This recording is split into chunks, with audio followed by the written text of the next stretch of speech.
నమస్తే, నేను మీ Gopi. Breaking news చూసుకోవచ్చు. ప్రస్తుతం కిమ్స్ హాస్పిటల్లో శ్రీతేజ్ పరిస్థితి చాలా విషమంగా ఉంది. అతనికి బ్రెయిన్ డెడ్ అయినట్టుగా డాక్టర్లు తెలపడం జరిగింది. సో అదేవిధంగా మనం చూసుకోవచ్చు, గత 2 రోజుల క్రితం కోమటిరెడ్డి వెంకటరెడ్డి ప్రతీక్ ఫౌండేషన్ నుంచి 5 లక్షల రూపాయల ఆర్థిక సహాయం చేయడం జరిగింది. సో అదేవిధంగా మళ్ళీ పుష్ప టీం అయితే దిగొచ్చినట్టుగా మనకు కనబడుతుంది. మైత్రి మూవీ మేకర్స్ నుంచి సుమారు 50 లక్షల రూపాయల ఆర్థిక సహాయాన్ని అయితే భాస్కర్కి అయితే ఈరోజు అయితే కిమ్స్ హాస్పిటల్లో అందించడం జరిగింది. సో ఇదే అంశం గురించి మరిన్ని విషయాలు తెలుసుకోవడానికి మా పొలిటికల్ ఎడిటర్ కార్తీక్ ఉన్నారు, ఆయన తెలుసుకుందాం. సో కార్తీక్, చెప్పండి, ఏం జరుగుతుంది అక్కడ? వాస్తవానికి శ్రీతేజ్ ఎవరైతే హాస్పిటల్లో వెంటిలేటర్ మీద గత కొన్నాళ్ళుగా చికిత్స పొందుతూ ఉన్నాడో ఆ అబ్బాయి కుటుంబానికి, ఆ అబ్బాయి తండ్రి భాస్కర్కి దాదాపు 50 లక్షల రూపాయల చెక్కును ఏదైతే మైత్రి మూవీస్ పుష్ప 2 నిర్మాణ సంస్థ కోమటిరెడ్డి వెంకరెడ్డి సినిమా ఫోటోగ్రఫీ మంత్రి చేతుల మీదుగా అందించినట్టు తెలుస్తూ ఉంది. ఇప్పటికే కోమటిరెడ్డి వెంకరెడ్డి తను పర్సనల్గా తనకున్న ట్రస్ట్ నుంచి 25 లక్షల రూపాయలు ఆ కుటుంబాన్ని సాయం చేశాడు. అదిగాక ఇప్పటికే అల్లు అర్జున్ ఒక 25 లక్షల సహాయాన్ని ఆ కుటుంబానికి వ్యక్తిగతంగా ప్రకటించి ఉన్నాడు. అంటే దాదాపు ఆ కుటుంబానికి ₹1 కోటి పరిహారం అందాల్సి ఉంది. అయితే ఇప్పటికే కోమటిరెడ్డి వెంకరెడ్డి 25 లక్షలు చెక్కించినట్టు విజువల్స్ కనపడతా ఉన్నాయి. మైత్రి మూవీస్ 50 లక్షలు ఇచ్చినట్టు విజువల్స్ మనకు కనపడుతూ ఉన్నాయి. కానీ అల్లు అర్జున్ 25 లక్షలు ఇచ్చున్నాడా లేదా అన్నటువంటి విషయంలో కొంత క్లారిటీ లేదు, ఇంకా ఇవ్వలేదేమో అన్నటువంటి ఒక అనుమానం కలుగుతూ ఉంది, తెలియదు మనకి. సరే, మొత్తానికి ఆ ₹1 కోటి ఆర్థిక సహాయం ఆ కుటుంబానికి అందింది లేదా అందుతుంది అనేది క్లియర్గా మనం చెప్పుకోవాలి. అయితే ఇక్కడ నాకున్నటువంటి అనుమానం ఏంటంటే, ఇన్నాళ్ళు లేనిది కోమటిరెడ్డి వెంకరెడ్డి చేతుల మీదుగా మైత్రి మూవీస్ చెక్ అందించాల్సిన అవసరం ఎందుకు వచ్చింది? ప్రభుత్వంతో ఇన్నాళ్ళు డివైడ్గా ఉన్నటువంటి వాళ్ళు, అవసరమైతే పోలీసుల మీద నిందలు మోపినటువంటి వాళ్ళు, పోలీసులదే తప్పు మాకేం తెలియదు అన్నటువంటి వాళ్ళు ఇవాళ కోమటిరెడ్డి వెంకరెడ్డి చేతుల మీదుగా 50 లక్షల సహాయం ప్రకటించడం అంటే చేసిన తప్పు అడ్డంగా బుక్ అయ్యారు కాబట్టి, సమాజం దృష్టిలో దొరికిపోయారు కాబట్టి, చట్టం దృష్టిలో అల్లు అర్జున్ బెయిల్ క్యాన్సిల్ అయ్యే ప్రమాదం కూడా ఉంది అన్న వార్తలు వస్తున్నాయి కాబట్టి ప్రభుత్వాన్ని మచ్చిక చేసుకునే పనిలో పడ్డారా? ఇక నాకు కీలకమైన అనుమానం కలుగుతోంది. ఇప్పుడు ఆ కుటుంబానికి ₹1 కోటి సహాయం రావటం నేను స్వాగతిస్తున్నా, కానీ నేను మొదటి రోజు డే 1 నుంచి డిమాండ్ చేస్తున్నా, ₹1 కోటి సహాయం కాదు, ఆ సినిమాకు 2,000 కోట్ల కలెక్షన్ టార్గెట్గా పెట్టుకున్నారు. 2,000 కోట్లలో ఖచ్చితంగా 10% అని మళ్ళీ డిమాండ్ చేస్తున్నాను. నేను డిమాండ్ చేసింది ఏంటంటే, అల్లు అర్జున్ ఈ మొత్తం ఇష్యూ కారణం కాబట్టి అల్లు అర్జున్ 300 కోట్ల రెమ్యునరేషన్ తీసుకున్నాడు అనేటువంటిది మనం పేపర్లో వార్తల్లో విన్నాం. కాబట్టి ఆ తీసుకున్నటువంటి 300 కోట్ల రూపాయలు యాస్టీజ్గా ఆ కుటుంబానికి ఇచ్చేయాలి.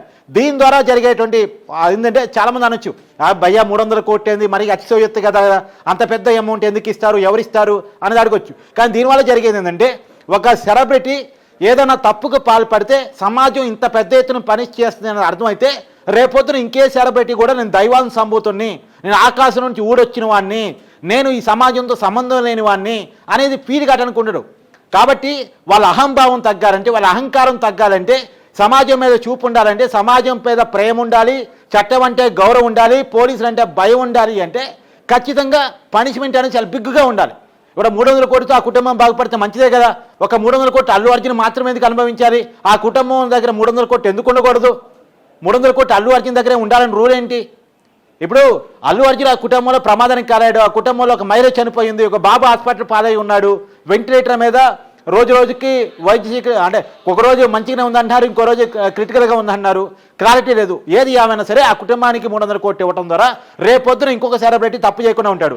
అదే ఈ ₹1 కోటి కాడో లేదా 25 లక్షల కాడో 50 లక్షల కాడో మనం రాజీ పడ్డామంటే రేపు ఇంకొక హీరో ఇదా పని చేస్తాడు. పని చేసి ఏం చేస్తాడు? 2 కోట్లు ప్రకటిస్తాడు. 300 కోట్ల రెమ్యునరేషన్ తీసుకున్న వాడికి 2 కోట్లు ఏముంది? ఉల్లిగడ్డ మీద పొట్టు కదా. కాబట్టి ఇంకొక హీరో ఇంకో పని చేసి ఇంకొక 4-5 కోట్లు ఇస్తా అంటాడు. సెట్ చేసుకుందామా?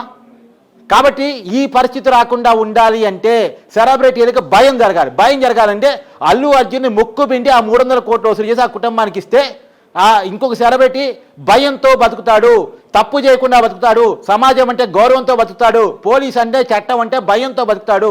కాబట్టి ఈ రకమైనటువంటిది ఉండాలనేటువంటి నేను ప్రధానంగా చేస్తున్నటువంటి డిమాండ్. డే 1 నుంచి ఈ డిమాండ్ నేను కట్టుబడి ఉన్నాను, ఇప్పటికీ అదే డిమాండ్ చేస్తున్నాను. ఇంకొక విషయం కూడా చెప్పేది ఏంటంటే, ఇవాళ ఒక 2 విషయాలు నాకు కీలకమైన అనుమానాన్ని కలిగిస్తున్నాయి.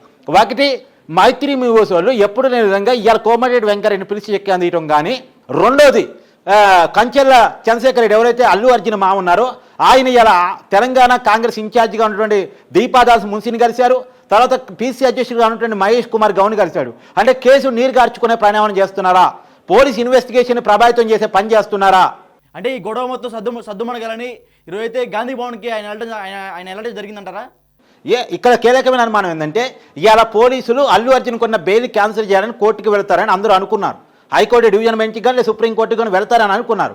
ఎందుకంటే అల్లు అర్జున్ ప్రెస్ మీట్ పెట్టి కేసు విషయాలు మాట్లాడటం కానీ, లేదు అల్లు అర్జున్ ఇంటికి సెలబ్రిటీలు వచ్చి అల్లు అర్జున్ని కేసుని ప్రభావితం చేసే విధంగా ప్రవర్తించడం కానీ, దాని మీడియాలో ఇవ్వటం కానీ, ఇవన్నీ నిజానికి అల్లు అర్జున్ బెయిల్ నిబంధనలకి విరుద్ధమైనటువంటి అంశాలు. కాబట్టి ఈ విషయాలన్నీ చూపిస్తూ ఇప్పటికే దొరికిన సాక్ష్యాధారాల ఆధారంగా అల్లు అర్జున్కు ఉన్న బెయిల్ని క్యాన్సిల్ చేయండి అని చెప్పేసి కోర్టుకి వెళ్తారని అందరూ భావించారు. కానీ పోలీసులు ఇప్పటివరకు వెళ్ళలేదు.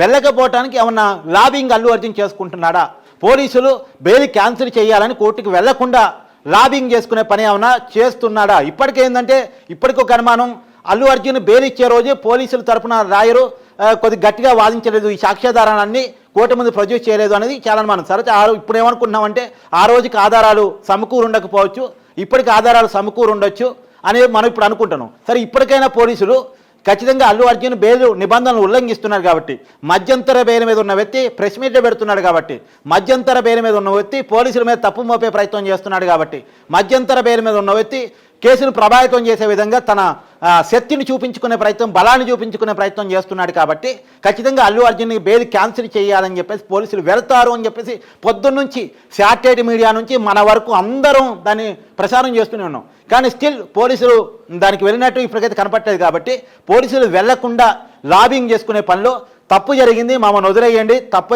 క్షమించండి, రేవంత్ రెడ్డి గారికి చెప్పండి, కొద్దిగా మమ్మల్ని వదిలేయండి అని చెప్పేసి ఏమన్నా కంచెల భూపాల్ రెడ్డి చంద్రశేఖర్ రెడ్డి వాళ్ళ అల్లు అర్జున్ మామ కాంగ్రెస్ పెద్దల్ని ప్రసన్నం చేసుకునే పనిలో పడ్డాడా?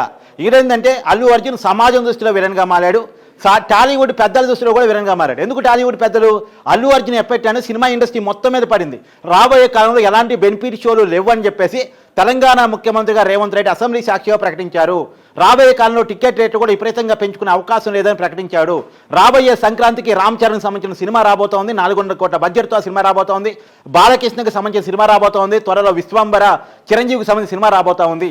సో రాబోయేదంతా సినిమాల సీజన్, సంక్రాంతి నుంచి సమ్మర్ వరకు మొత్తం సినిమాల సీజన్.